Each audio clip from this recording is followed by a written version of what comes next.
Assalamualaikum warahmatullahi wabarakatuh. Selamat datang kembali di channel Cerita Mulu. Pada video kali ini, kita akan membahas kisah iblis yang menumpang kapal Nabi Nuh alaihi salam. Mengapa Nabi Nuh alaihi salam membiarkan iblis juga menumpang bahtera? Dalam peristiwa banjir bandang di zaman Nabi Nuh alaihi salam, ada banyak makhluk yang naik ke kapal untuk menyelamatkan diri, dari manusia hingga hewan. Namun ternyata tak hanya itu, iblis juga masuk ke dalam kapal. Lalu mengapa Nabi Nuh alaihi salam membiarkan iblis juga menumpang bahtera?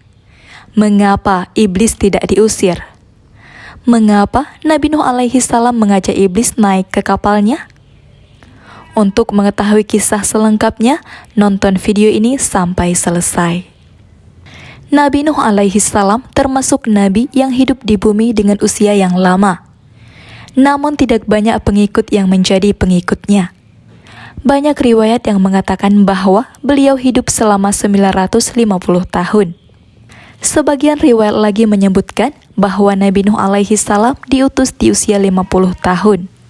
Kemudian berdakwah kepada kaumnya selama 150 tahun. Kemudian masih hidup selama 200 tahun setelah banjir bandang yang menenggelamkan orang yang enggan beriman kepada Allah Subhanahu wa Ta'ala.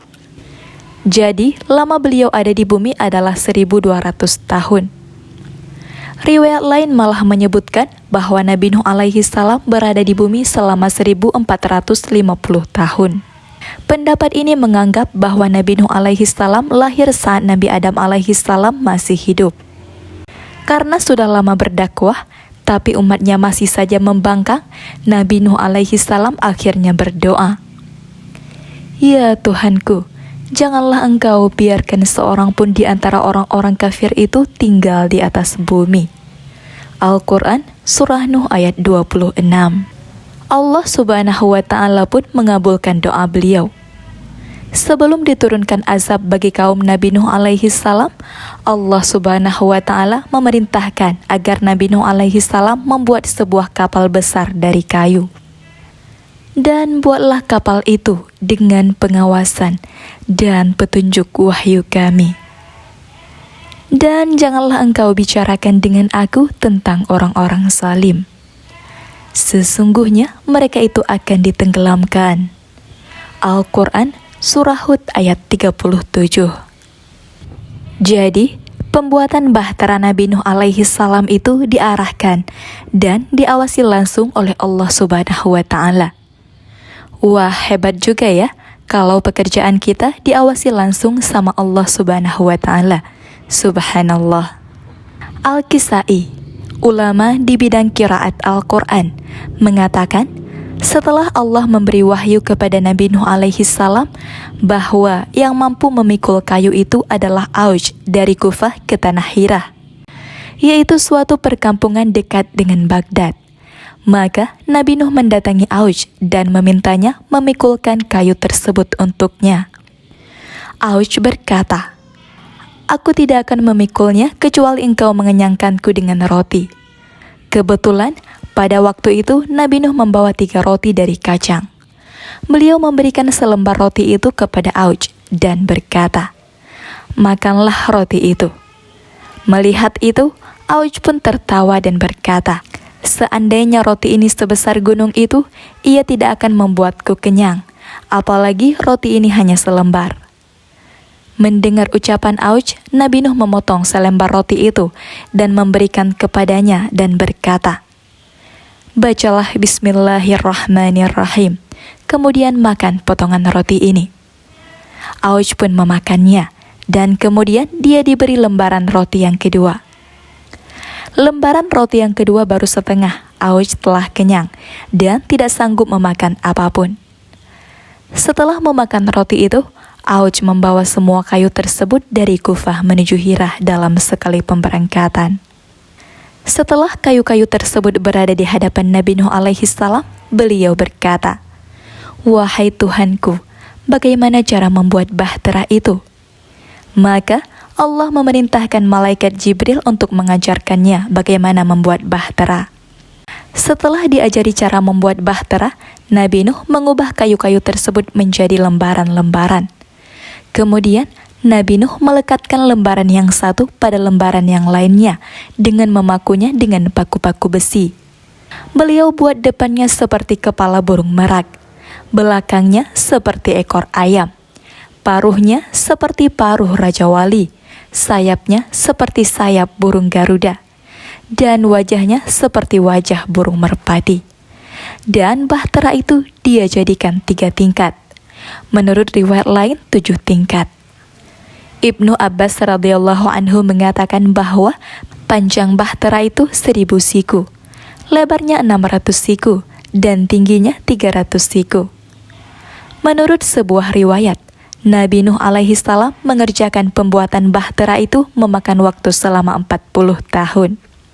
Sewaktu mengerjakannya, kaum Nuh suka mengejeknya, dan mereka berkata kepadanya, "Wahai Nuh, engkau telah meninggalkan kenabian dan beralih profesi menjadi tukang kayu?"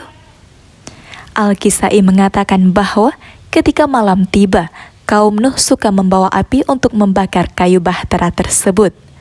Tetapi anehnya, api itu tidak pernah mampu membakar kayu. Mereka berkata, "Ini karena sihirnya Nuh." Ketika pembuatan bahtera mencapai tahap penyelesaian, Nabi Nuh alaihi salam memolesinya dengan tar dan aspal. Kemudian Allah memerintahkannya untuk memaku keempat sisinya. Dan di setiap tempat ditancapkannya paku digambarkan sebuah mata. Nabi Nuh bertanya, "Wahai Tuhanku, apa kegunaannya?" Allah memberi wahyu kepadanya. Itulah nama-nama sahabat Muhammad. Mereka adalah Abdullah Abu Bakar, Umar, Utsman, dan Ali. Bahtera tidak akan sempurna kecuali dengan melakukan hal itu. Perintah Allah tersebut dilaksanakan oleh Nabi Nuh dan pembuatan bahtera pun selesai. Kemudian Allah menjadikan bahtera itu bisa berbicara. Ia berkata dengan keras dan orang-orang mendengarkannya. Tidak ada Tuhan kecuali Allah, Tuhan bagi orang-orang terdahulu dan orang-orang yang terakhir. Aku adalah bahtera. Barang siapa naik ke atasku, maka dia akan selamat. Dan barang siapa menghindar dariku, dia akan binasa. Setelah bahtera berhenti dari ucapannya, Nabi Nuh berkata, "Apakah sekarang kalian beriman?" Mereka menjawab, "Wahai Nuh, ini adalah karena sihirmu." Selanjutnya, Allah memberi wahyu kepada Nabi Nuh. Kemarahanku kepada orang-orang yang menentangku telah memuncak. Allah memerintahkan Nabi Nuh alaihi salam mempersiapkan makanan untuk 1 bulan dan membuat tempat persediaan air tawar di bahtera. Lalu Allah menurunkan untuk Nuh manik-manik dari surga yang bercahaya seperti cahaya matahari. Dengan manik-manik itu, Nuh akan mengetahui waktu siang dan malam. Waktu berlalu, Nabi Nuh alaihi salam meminta izin kepada Tuhannya untuk melaksanakan haji, dan beliau pun diizinkan. Sewaktu beliau pergi ke Mekah, kaumnya bermaksud membakar bahtera. Maka Allah memerintahkan kepada beberapa malaikat untuk mengangkat bahtera itu antara langit dan bumi. Para malaikat mengangkat bahtera itu dan kaum Nuh menyaksikannya. Sewaktu berada di Mekah, Nabi Nuh alaihi salam melakukan tawaf 7 kali, dan di sana beliau berdoa agar kaumnya dibinasakan. Doa Nabi Nuh dikabulkan oleh Allah Subhanahu wa Ta'ala. Ketika Nabi Nuh kembali dari Mekah, bahteranya diturunkan kembali ke atas tanah. Kemudian Allah memerintahkannya agar naik ke sebuah gunung dan menyeru dengan sekeras-kerasnya, "Wahai kawanan binatang liar, kawanan burung, kawanan serangga, dan semua yang bernyawa, datanglah kemari, masuklah ke dalam bahtera. Sungguh azab sebentar lagi akan terjadi." Seruan Nabi Nuh terdengar dari timur hingga barat. Setelah itu, kawanan binatang liar, burung, binatang melata, dan serangga datang berbondong-bondong. Lalu Nabi Nuh alaihi salam berkata, "Aku diperintahkan untuk membawa dari masing-masing binatang sepasang, jantan dan betina." Dia telah diperintahkan untuk membawa semua jenis pepohonan tanpa kecuali. Dia diperintahkan untuk membawa jasad Adam dan Hawa. Lalu dia meletakkan jasad keduanya dalam sebuah peti.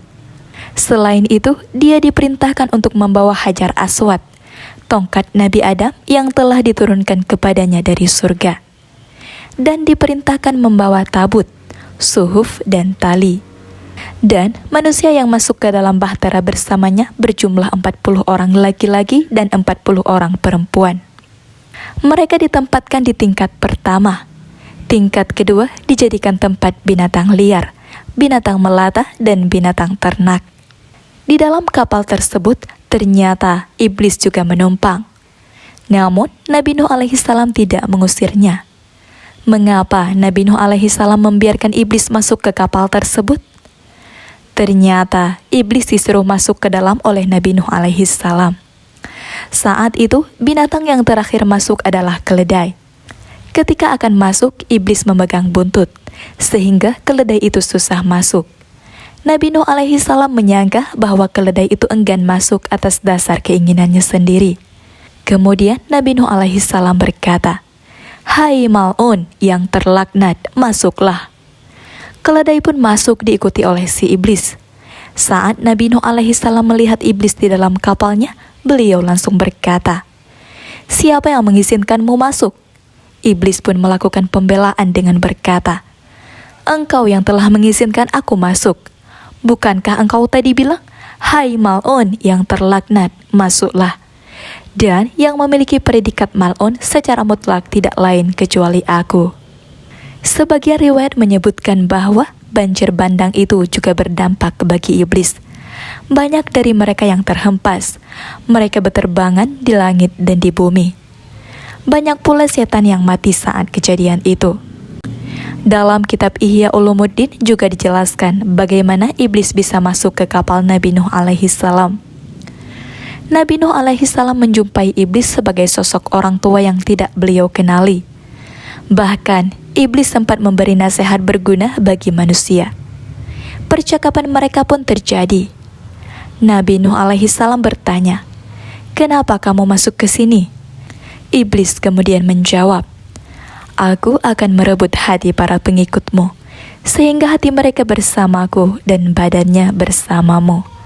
Lalu Nabi Nuh alaihissalam berkata, "Keluarlah hai musuh Allah, sesungguhnya kamu telah dilaknat."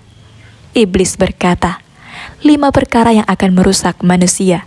3 di antaranya akan aku ceritakan kepadamu, dan 2 di antaranya tidak akan aku ceritakan. Setelah itu, Allah memberi wahyu kepada Nuh bahwa 3 perkara tidaklah dibutuhkan. Yang dibutuhkannya adalah 2 perkara yang disimpannya. Nabi Nuh pun memaksa iblis menceritakan 2 perkara tersebut. "Apa 2 perkara tadi?" tanya Nabi Nuh.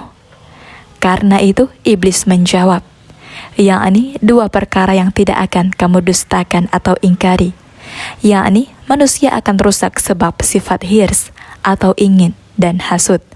Sebab hasud aku dilaknat dan dijadikan setan rajim, yaitu diusir, dan sebab hirs ingin aku bisa menarik hati Adam, sehingga dia memakan buah yang dilarang di surga. Padahal dia diperbolehkan makan apapun kecuali buah pohon tersebut. Azab yang menimpa kaum Nabi Nuh alaihissalam juga membuat iblis banyak yang mati. Karena itu, iblis juga ingin selamat dengan menaiki kapal yang dibuat Nabi Nuh alaihissalam. Iblis juga memberitahu rahasia bagi umat manusia, dan rahasia itu bermanfaat untuk kita. Wallahu a'lam bishawab. Semoga kisah ini bermanfaat untuk kita semua. Terima kasih sudah menonton. Wassalamualaikum warahmatullahi wabarakatuh.